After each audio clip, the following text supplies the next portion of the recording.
গত ৭০ বছরে ব্রিসবেনের গাবায় যতবার টেস্ট ম্যাচ হেরেছে ইংল্যান্ড, প্রতিবারই অস্ট্রেলিয়ার কাছে অ্যাশেজও হেরেছে। এইবারও যদি গাবা টেস্ট হেরে যায় তাহলে আর অ্যাশেজ জেতা লাগবে না। পার্থে প্রথম টেস্ট হেরে এরই মধ্যে ১-০তে পিছিয়ে, এই ম্যাচ যদি হেরে যায় তাহলে ২-০তে পিছিয়ে যাবে। এরপরে গিয়ে সিরিজের শেষ ৩ ম্যাচে জিতে অ্যাশেজ জিতবে ইংল্যান্ড, অমনটা আশা করাটাও বোধ হয় বাড়াবাড়ি। গাবা টেস্টটা তাই ইংল্যান্ডের জন্য ভীষণ গুরুত্বপূর্ণ, যেইখানে প্রথম দিন শেষে তারা একটুখানি এগিয়ে থাকার দাবি করতে পারতো, কিন্তু দ্বিতীয় দিন শেষে আবার অনেকখানি পিছিয়ে যাওয়ার মতো একটা অবস্থাতে ইংল্যান্ড চলে গিয়েছে, এবং সেটা নিজেদের দোষে। প্রথম ইনিংসে ইংল্যান্ড ৩৩৪ রান তুলেছে, অস্ট্রেলিয়া সেকেন্ড ডে শেষ করছে ৬ উইকেটে ৩৭৮ রানে, অর্থাৎ ৪ উইকেট হাতে নিয়ে ৪৪ রানে অস্ট্রেলিয়া এরই মধ্যে এগিয়ে গিয়েছে। ফার্স্ট ইনিংসের লিডটা তারা কত রানের নেয়, কত বড় লিড হয়, সেইটাই প্রবাবলি ম্যাচটা ডিসাইড করে দেবে। এবং এইরকম একটা অবস্থাতে যে চলে গেল টেস্ট ম্যাচটা, সেইখানটাতে ইংল্যান্ড নিজেদেরকে ছাড়া আর কাকে দায়ী করতে পারে বলেন তো দেখি? এমনও তো হতে পারতো এই সেকেন্ড ডেতে অস্ট্রেলিয়া অল আউট হয়ে যেতে পারতো, এমনও তো হতে পারতো প্রথম ইনিংসে এমনকি ইংল্যান্ড লিড পর্যন্ত নিতে পারতো। সেই ক্ষেত্রে ম্যাচে একটা সুবিধাজনক অবস্থানে থাকতো, কিন্তু সেইটা যে ইংল্যান্ডের হয়নি, যেটা বারবারই আমি বলছি, নিজেদের দোষে। ১, ২, ৩, ৪, ৫ টেস্ট ম্যাচের একদিনে ৫টা ক্যাচ ফেলেছে ইংল্যান্ড। এরপরে তারা ম্যাচে কিভাবে থাকে বলেন তো দেখি?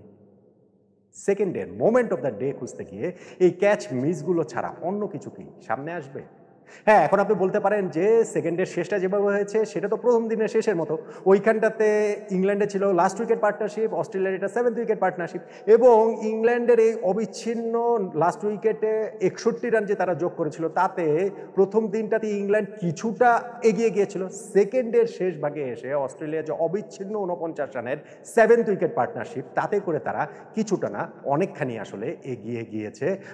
এইখানটাতে অ্যালেক্স ক্যারি এবং মাইকেল নিসারের এই পার্টনারশিপের ক্রেডিটটা দিতে হবে, সঙ্গে ইংল্যান্ডেরও ব্যর্থতার কথাটা বারবারই সামনে আসতে হবে সেই ক্যাচ মিসগুলোর জন্য।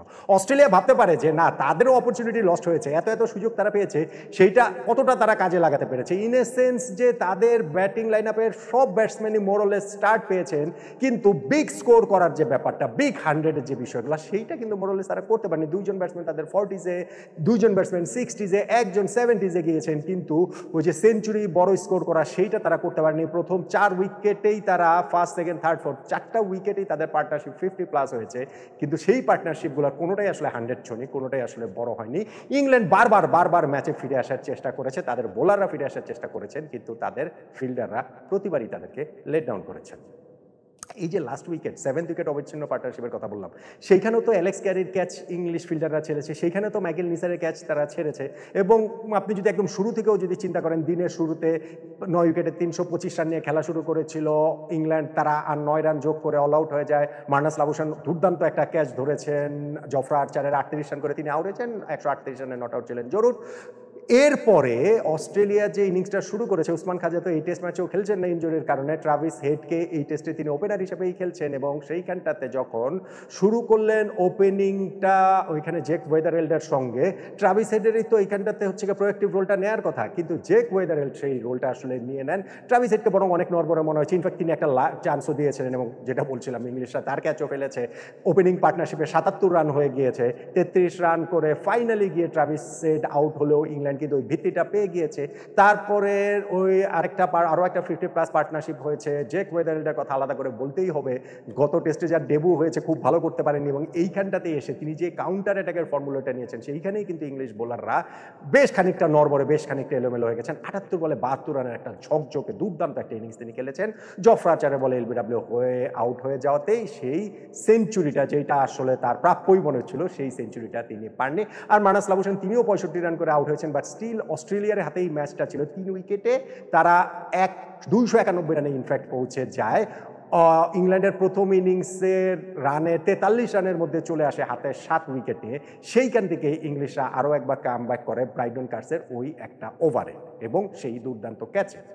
প্রথমে ক্যামেরন গ্রিনকে তিনি বোল্ড করে দেন ৪৫ রান করা, এবং ৬১ রান করা ওই ওভারটাতেই স্টিভেন স্মিথকে আউট করেছেন। সেই আউটটাতে ব্রাইডন কার্সের কৃতিত্বের চেয়ে ফিল্ডার উইল জ্যাক্সের কৃতিত্ব কোনো অংশে কম না।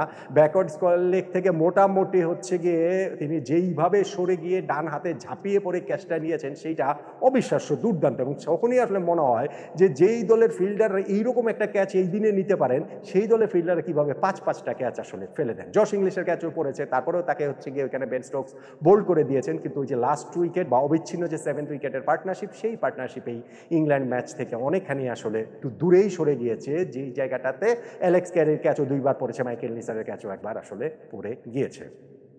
তাহলে এই যে ব্রিসবেনে গ্যাবা টেস্টের সেকেন্ডের মোমেন্ট অফ দ্য ডে কোনটাকে বলবেন? একটা অবশ্যই বলা যেতে পারে যে ব্রাইডন কার্সের সেই ওভারটা যদি না হতো তাহলে টেস্ট ম্যাচটা এখনও তো ইংল্যান্ডের দৃষ্টিসীমার মধ্যে রয়েছে। ধরেন এই থার্ড ডে যদি ফার্স্ট সেশনটাতে শেষ 4টা অস্ট্রেলিয়ার উইকেট তুলে নিতে পারে দ্রুততম সময়ের মধ্যে, তাহলে তো টেস্ট ম্যাচটাতে তারা খুব ভালোভাবে থাকবে। হ্যাঁ, অস্ট্রেলিয়া যদি লিডটাকে এই 44 রানের লিডটাকে বাড়িয়ে যদি মোটামুটি 150 রানের দিকে নিয়ে যায়, তাহলে ইংল্যান্ড আর ম্যাচে থাকবে না। কিন্তু এই অবস্থার চেয়েও আরও খারাপ অবস্থা হতে পারতো যদি না ওই এক ওভারে Brydon Carse 2 side batsman Cameron green এবং স্টিভেন স্মিথকে আউট করে দিতেন। ফলে ওইটাকে আপনি একটা টার্নিং পয়েন্ট বলতে পারেন, মোমেন্ট অফ দ্য ডে বলতে পারেন। বাট সারাদিনের খেলা আগে পরে যেভাবে হয়েছে, ইংল্যান্ড এতগুলো অপরচুনিটি যখন মিস করেছে, তখন মোমেন্ট অফ দ্য ডেতেই ইংল্যান্ডের এই বাজে ফিল্ডিং ছাড়া উইল জ্যাক্সের ওই অবিশ্বাস্য ক্যাচ ছাপিয়ে এইসব বাজে গড়পড়তা ফিল্ডিং, 5-5টা ক্যাচ মিস করাটা, যতই আপনি এইখানটাতে পিঙ্ক বলের কথা বলেন, under the lights catch grab করাটা কঠিন বলেন, এইটার কোনো এক্সকিউজই হতে পারে না একদিনে 5টা ক্যাচটা আসলে ছেড়ে দেওয়াটা।